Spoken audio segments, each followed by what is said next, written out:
Thinking has become a disease. Disease happens when things get out of balance. The mind is a superb instrument if used rightly. Used wrongly, however, it becomes very destructive. To put it more accurately, it is not so much that you use your mind wrongly. You usually don't use it at all. It uses you. This is the disease. You believe that you are your mind. This is the delusion. The instrument has taken you over. I don't quite agree.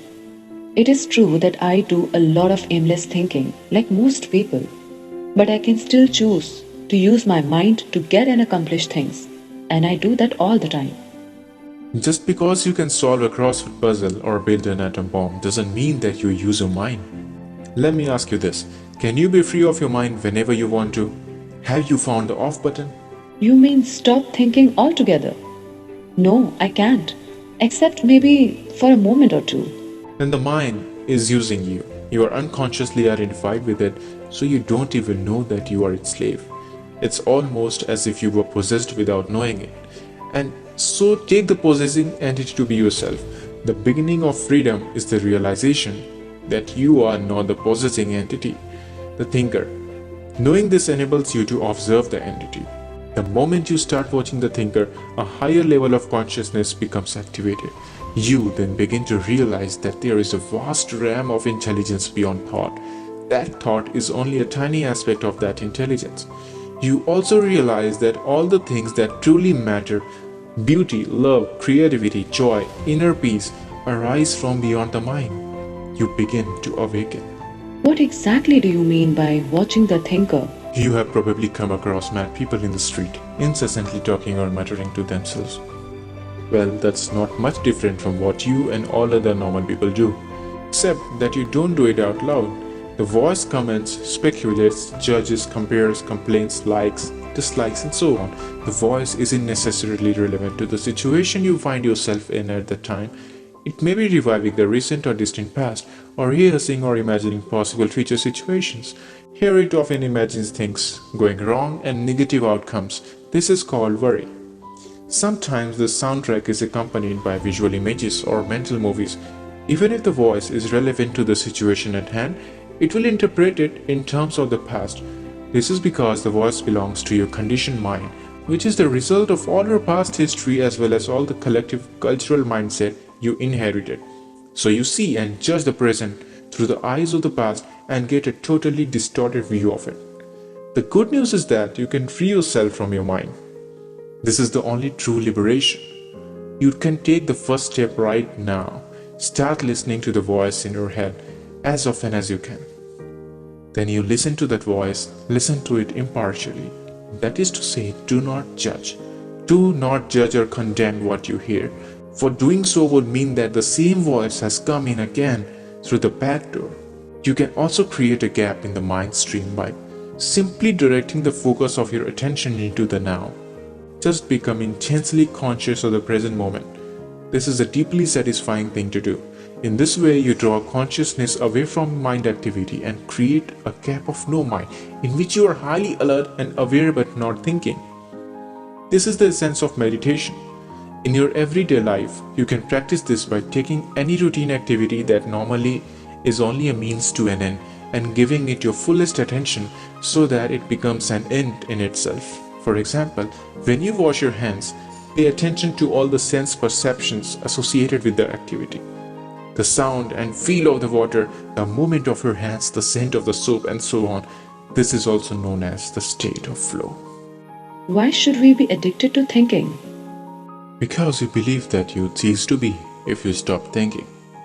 As you grow up, you form a mental image of who you are, based on your personal and cultural conditioning. We may call this phantom self the ego. The term ego here means a false self created by unconscious identification with the mind. To the ego, the present moment hardly exists. Only past and future are considered important.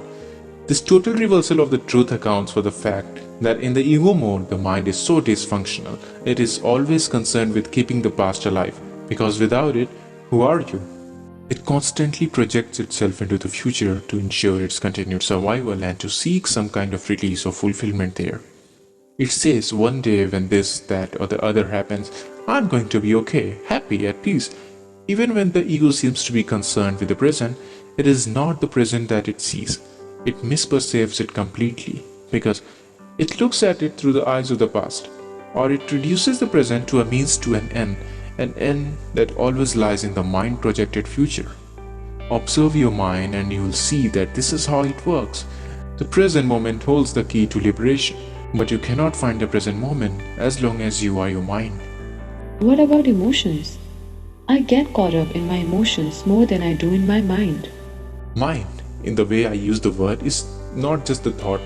It includes your emotions as well as all unconscious mental emotional reactive patterns. It is the body's reaction to your mind, or you might say a reflection of your mind in the body.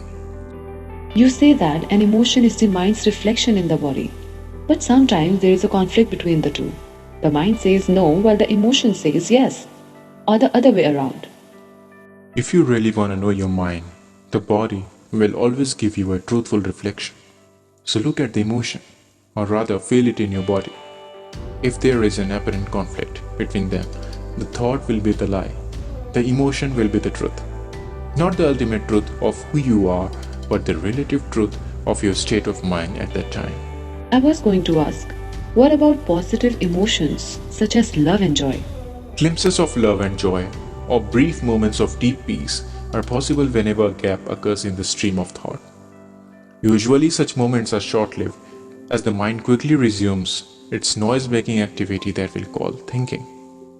Love, joy, and peace cannot flourish until you have freed yourself from the mind dominance. But they are not what I'd call emotions. They lie beyond the emotions on a much deeper level. So you need to become fully conscious of your emotions and be able to feel them before you can feel that lies beyond them. Emotion literally means disturbance. Pleasure is always derived from something outside you, whereas joy arises from within. The very thing that gives you pleasure today will give you pain tomorrow, or it leaves you. So its absence will give you pain. And what is often referred to as love may be pleasurable and exciting for a while, but it is an addictive, clinging, and extremely needy condition that can turn into its opposite at the flick of a switch. Many love relationships, after the initial euphoria has passed, actually oscillate between love and hate, attraction and attack. Real love doesn't make you suffer. How could it? It doesn't suddenly turn into hate, nor does real joy turn into pain. The Buddha says that pain or suffering arises through desire and craving, and that to be free of pain, we need to cut the bonds of desire. Pain is inevitable as long as you are identified with your mind, which is to say, as long as you are unconscious, spiritually speaking. I'm talking here primarily of emotional pain, which is also the main cause of physical pain and physical disease. Resentment, hatred, self-pity, guilt, anger, depression, jealousy, and so on. Even the slightest irritation are all forms of pain. Anybody who has ever taken drugs to get high will know that the high eventually turns into a low, that the pleasure turns into some form of pain. Many people also know from their own experience how easily and quickly an intimate relationship can turn from a source of pleasure to a source of pain. There are two levels to your pain: the pain that you create now and the pain from the past that still lives on in your mind and body. Ceasing to create pain in the present and dissolving past pain, this is what I want to talk about now.